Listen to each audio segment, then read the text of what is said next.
Hi, this is Sayani. You're watching the best Bollywood Hungama. Do subscribe and hit the bell icon.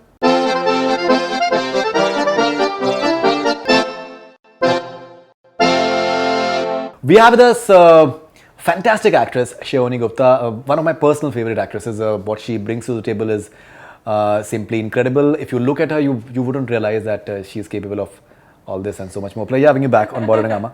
Thank you, Faridoon. It's so nice to come back and Thank you so much. And you've delivered an amazing performance in Article 15. It's not an easy film to do. It's not an easy character to play. Tell us the journey of Article 15 for you. Well, when I read the script, which was in January, and I was Anubhav sir wanted to work with me, and this was for his last film that is still not out. And unfortunately, it didn't happen. It couldn't have happened because of dates, etc. I was traveling. And then he was quite insistent that he wanted to work. And, I kept consoling him. I was like, yeah, we'll work together when the time is right and the film is right and all of that. And then finally, I had the time to come meet him in Jan. And while I was promoting 4 More Shots, and he said, how are your dates, looking like? And I said, I don't have dates till June. She was like, oh, too bad. And that's when I had seen the cutouts of Article 15 and Ayushmann's photos in his, like talking like this, it was on his wall. And so he gave me a little bit of not a narration, but a brief about the story. And I was like, really? You're trying to do this film? And it's quite incredible. It sounded very, very brave. And then he was like, yeah, but unfortunately, you don't have dates. I was like, yeah. So as I'm talking to him, I got a message, and I was supposed to do this Bengali film. And I got a message that saying that the film is not happening. So I was like, you know what? My dates, I think, just opened up. And he's like, oh. So he called me the next day or the next day, and he's like, did you say that you have dates now? How's your March and April looking? And I went back and I was like, I think I have the dates. So he's like, okay, I'm sending you a script right now. Just read it and tell me what you feel. And I was shooting. I came back home. I read the script. And I'm telling you, I couldn't put it down. I was crying and I was smiling and I was just overwhelmed with a gamut of emotions because for after ages, Faridoon, I was reading a script which was so tight, so crisp, so entertaining and so well balanced. The writing was just kadak. I was like, my God, how have you managed to do this? And we read scripts pretty often, right?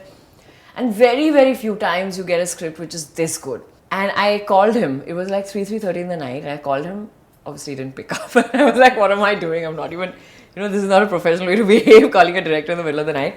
Because I was like, I just had to tell him, I was crying and all of that. So I sent him a long message just telling him that, I just want to support the film. It didn't matter what the part was or whatever. I was just, thank you for writing this. And then he said, I'm looking, oh, so would you like to do Gora? And I was like, my God, what a great part. And that's how it happened. He was a little apprehensive though, because I was looking like this, promoting 4 More Shots.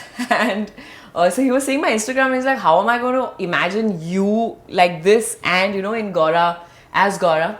So I was like, huh. So I showed him a little clipping from Parched, and I said, see this. And he's like, he took the phone and he's like, who's this?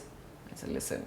He's like, oh, so he's like, I don't know how you do it, but great. And then we did a little look test and he was convinced. It was a very good look test. So that's how the part happened, He had seen my work earlier. So thankfully I didn't have to audition. But yeah, that's how it happened. And we're all very proud of the film. It's once in a while you are part of a film that has a bigger intention. It's very, very important in today's day and age. To be this brave and make that part of your narrative and journey and your artistic. It's a bold film, definitely. Yeah. Okay, at the premiere yesterday, Shahrukh Khan was there and you met him. You've always liked him and you've spoken about him, yeah. So what did he say after watching the film? He didn't watch the film. He had okay. to leave. He came to support Anubhav sir, and but he had a flight to catch, so he unfortunately didn't watch the film. But he will watch it. He watches the films in his own theatre in Mannat, so hopefully he'll watch the film. So what did he tell you? He must have seen the promo, right? Yeah. He just said I looked stunning, so I was like, yeah, okay, thanks. Right.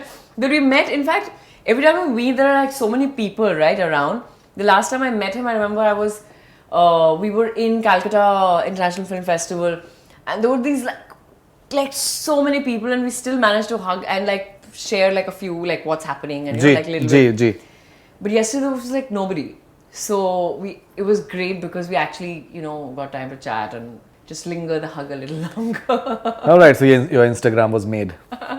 Okay, Yeah. so very, I think, important character at the same time. It's a very revolutionary character that you're playing.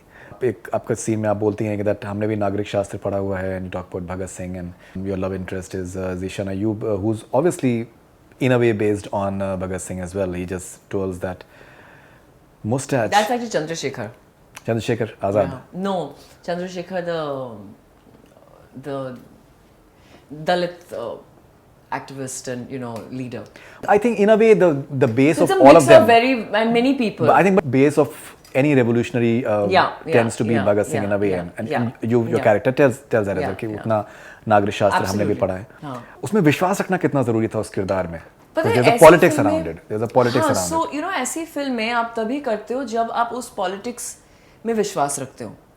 और ये ऐसी, मैं इसीलिए बोल रही थी, ऐसी कहानी है और ऐसा स्क्रिप्ट है जिसपे अगर हर इंसान जो कैमरा के सामने है, कैमरा के पीछे है, उनका इसमें फेथ नहीं होता ना, और ये कहानी बोलना नहीं चाहते, तो इतना कन्विक्शन से वो बाहर उभर के आ नहीं पाता.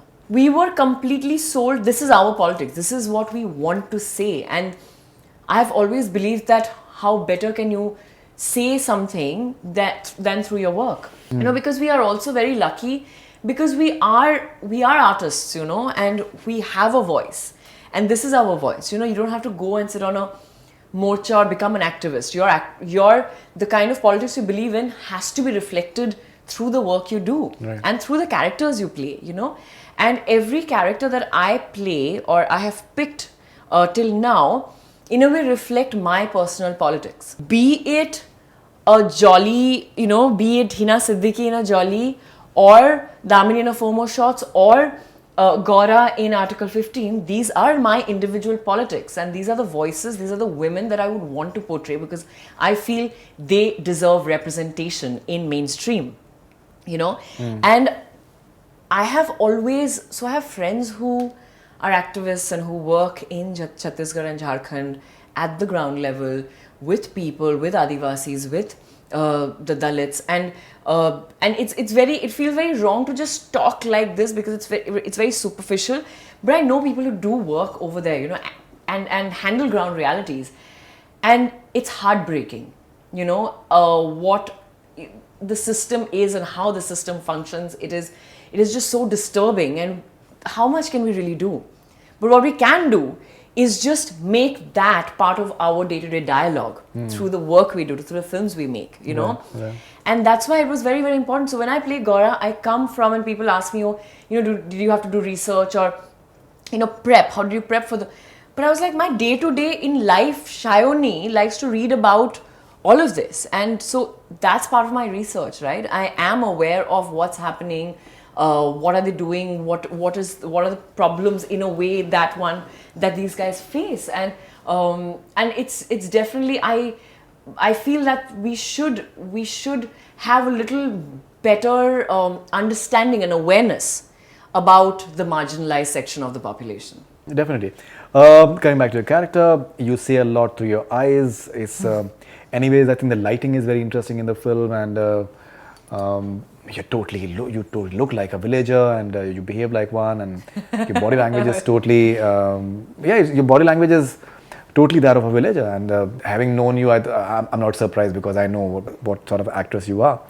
But वो एनर्जी थी आपके किरदार में, जो each time when it comes on screen, there's a certain amount of energy, that helplessness, yet there is a bit of hope. Yeah, and I think she's very brave, Faridoon. I think the character is, because a lot of people can go through a whirlwind, and a storm, and still come back, because they are so centered. And I think she's a very centered character. And I think that energy and hope also comes from Zishan's character.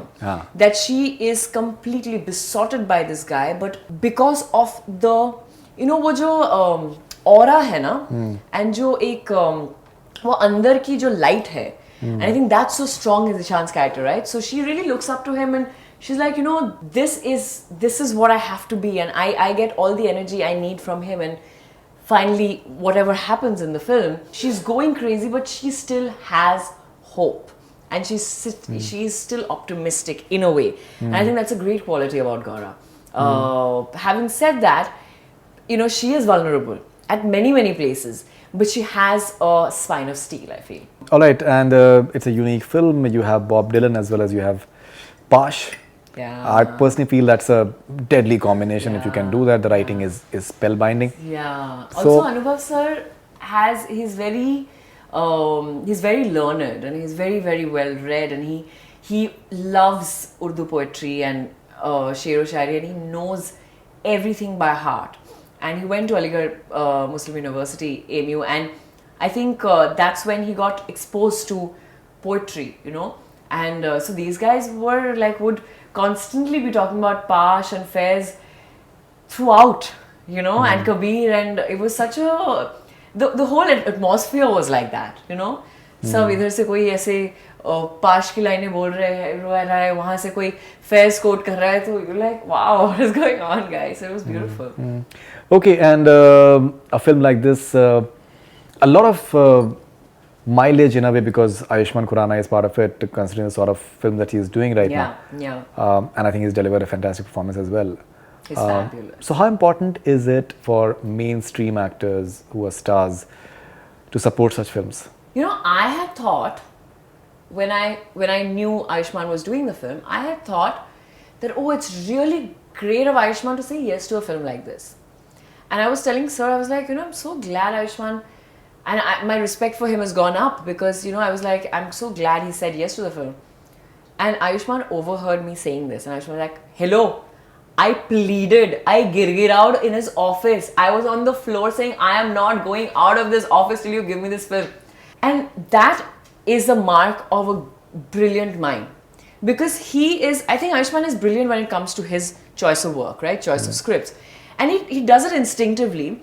But he is one of the very, very, very few people we have in the industry who's at a certain position of power and still making these choices, because he wants to make what we were just talking about. He wants to make, he wants to be a responsible artist, you know. He wants his body of work to reflect his conscientious mind.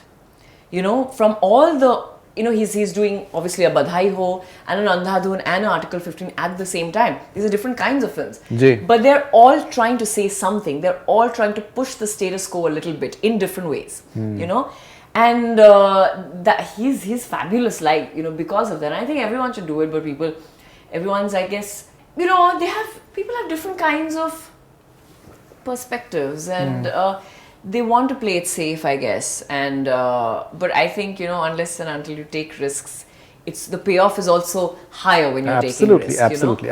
I mean, now I'm sure a lot of people, when they see Andhadhun, they were like, oh, we wish we were in that film. But I think somebody who has that understanding, and I think that depth, Ayushmann has a very, very fine depth to him, you know. He's a very centered human being. He's बहुत ज़मीन से जुड़ा हुआ आदमी है, बहुत अच्छा लड़का है.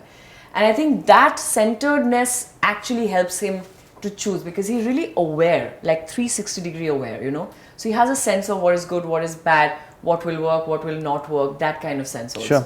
4 More Shots, Please was also a series that I personally felt was written nicely, and but it also had those love-making scenes and that emphasis on love-making scenes that either people liked it or maybe people criticized it as well, that how can you show women in such a manner. So how do you look at the diverse views which must have come your way? You know, so it's a very popular show. It's a very, very popular show, and there's, as I was telling you, like, we realized that there's a cult following for the show, you know. It's very, like, sometimes, like, people see you in an elevator in a mall and start crying and stuff, you know. It's crazy. And I'm not even that known, and I got mobbed in Bombay. Like, you know, it's quite fantastic to see that kind of reaction, but it's also, I'm like, really, guys? You know, it's like, because I'm not like that, right? I don't see myself like that. Having said that, I did the show and I said yes to the show, and a big reason for that was the way it was written and the people who were making it. We were convinced that the intention was to sort of start looking at women with a different lens, and to change the gaze, to change the male gaze into a woman's gaze, and to see how what is interesting is how women shoot women, you know. And it was different, not only, you know, while reading it, but when we were on set doing the scenes, it was very, very different. And one was sure of that. And I have always had problems with women being objectified on screen. I will never do something where a woman is getting objectified on screen, be it in item songs or being, you know, even advertisements and stuff like that. I'm very, very careful of stuff I do, even in the way, like, you know, sometimes it's a small ad, but sometimes I feel like it's very misogynistic, for example, and I wouldn't do it.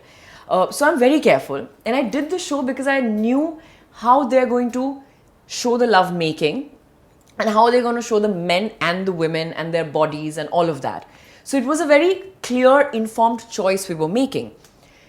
Now, a lot of people came out critiquing the fact that why do you have to show so much skin?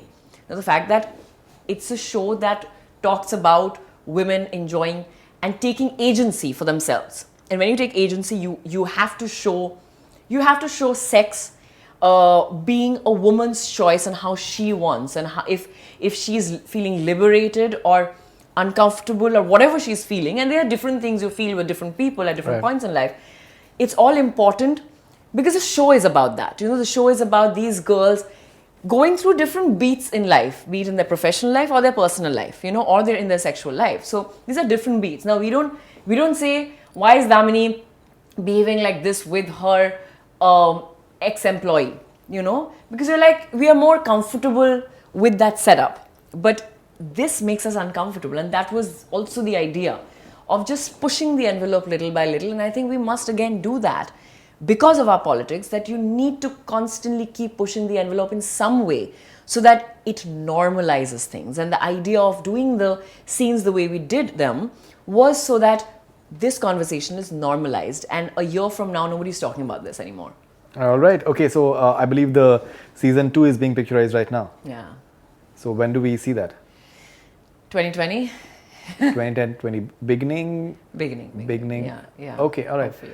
Okay, and what are you doing next? Any more web series? What are the movies that you're doing right now? So I'm shooting for, I've been shooting back to back for stuff. So I'm shooting for Formal Shots 2, Inside Edge 2 we shot for. That's going to come out in September. I'm shooting for Inside Edge 3. I have 2 more films coming out this year. I'm going to tell you later about them, not today. Very, very exciting. I did a British series last year, so that's going to come out, I think, again, beginning next year. So it's quite exciting.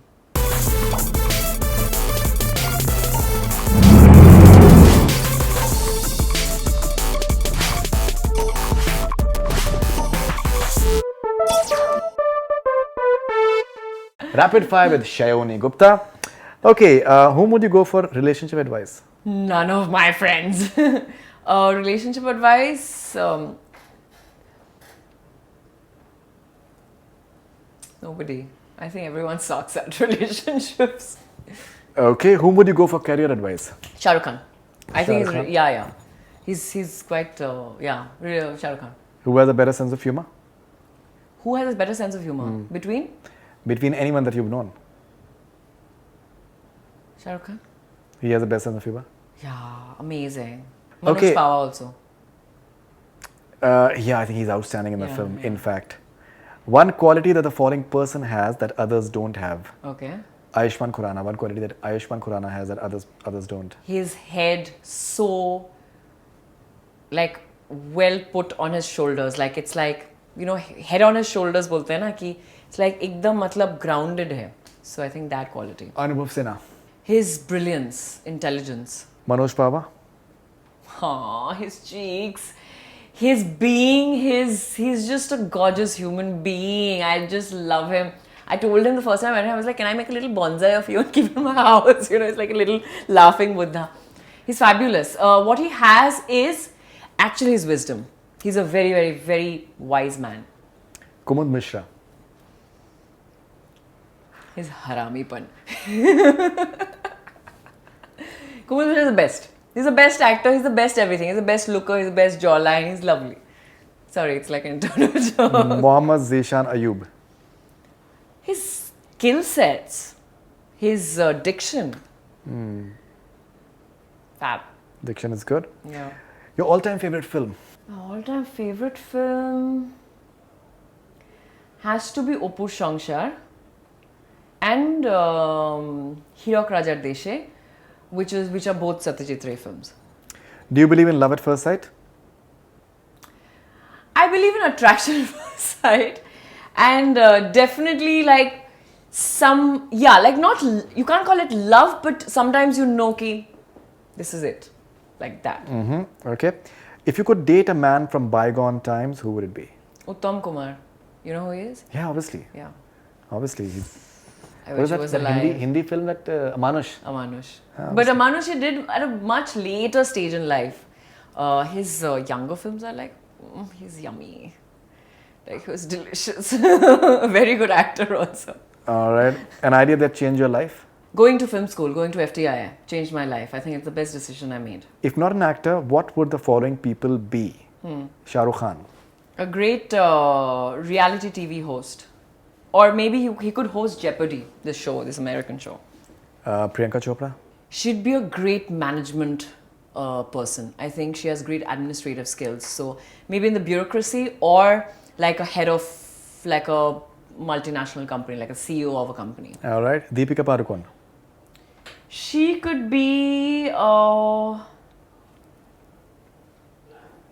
I think she would be a great manager. I think she seems very meticulous. So she would like be a great manager.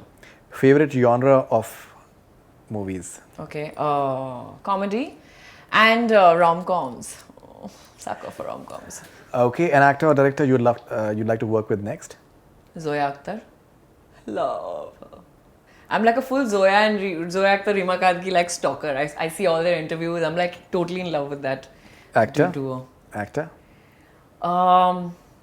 Definitely Shahrukh. Again. Would like to do a biopic, and whose biopic would you like to do? You know, I've always wanted to do Shakuntala Devi's biopic, but it's getting made and Vidya is doing it. And Anu Menon, who directed the first season of Homo Shots, is making it.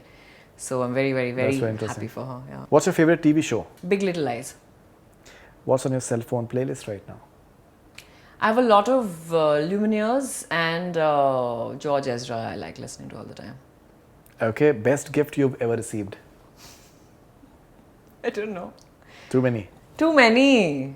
Best gift I ever received actually was, it wasn't a gift.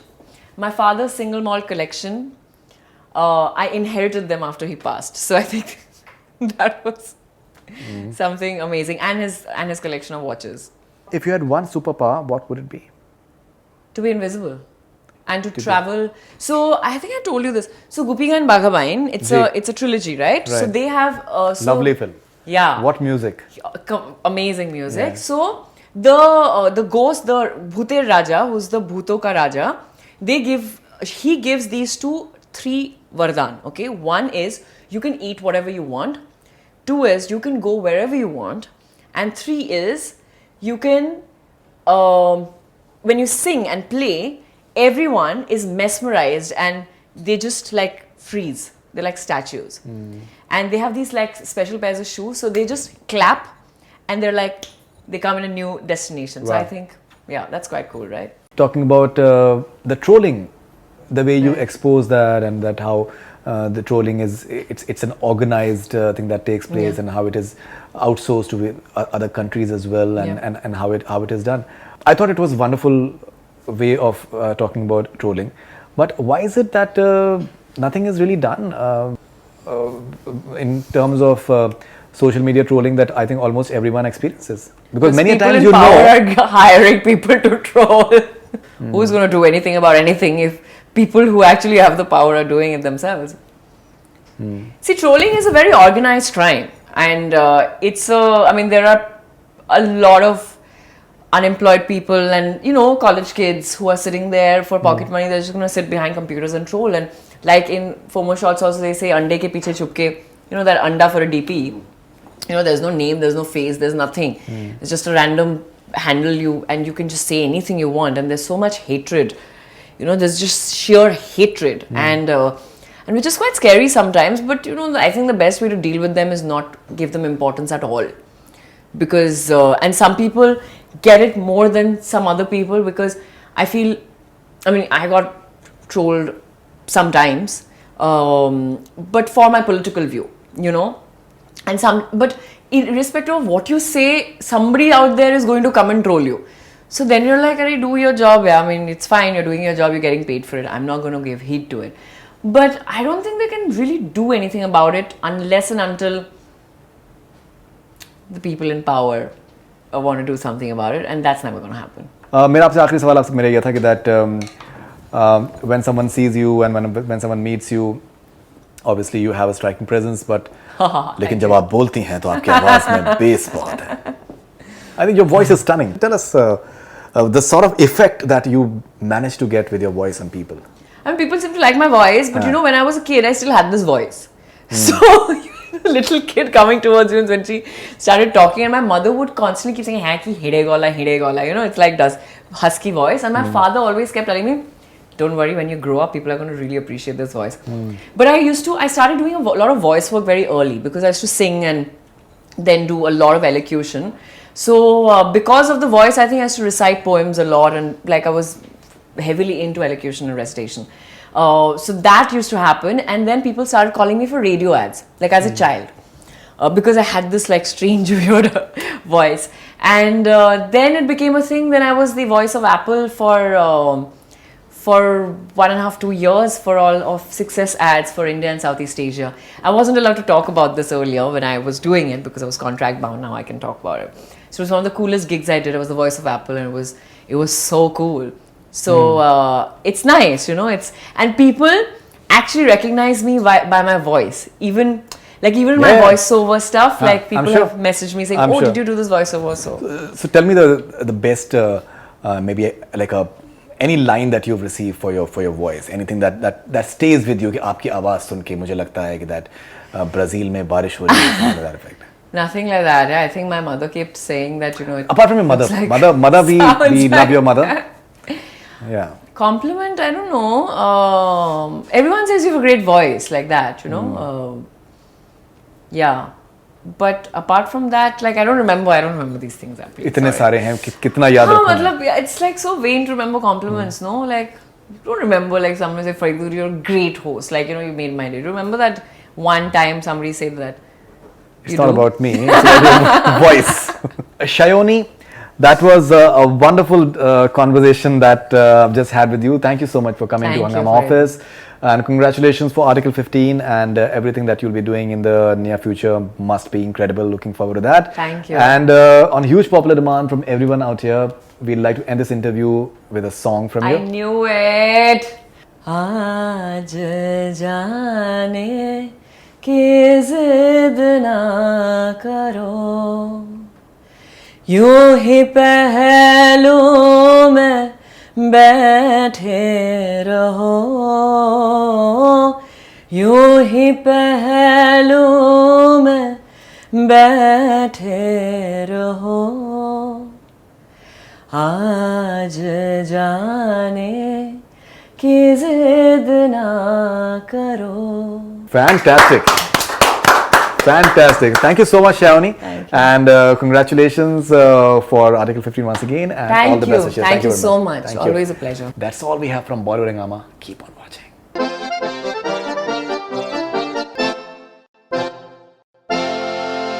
Hi, this is Sayani. You're watching the best Bollywood Hungama. Do subscribe and hit the bell icon.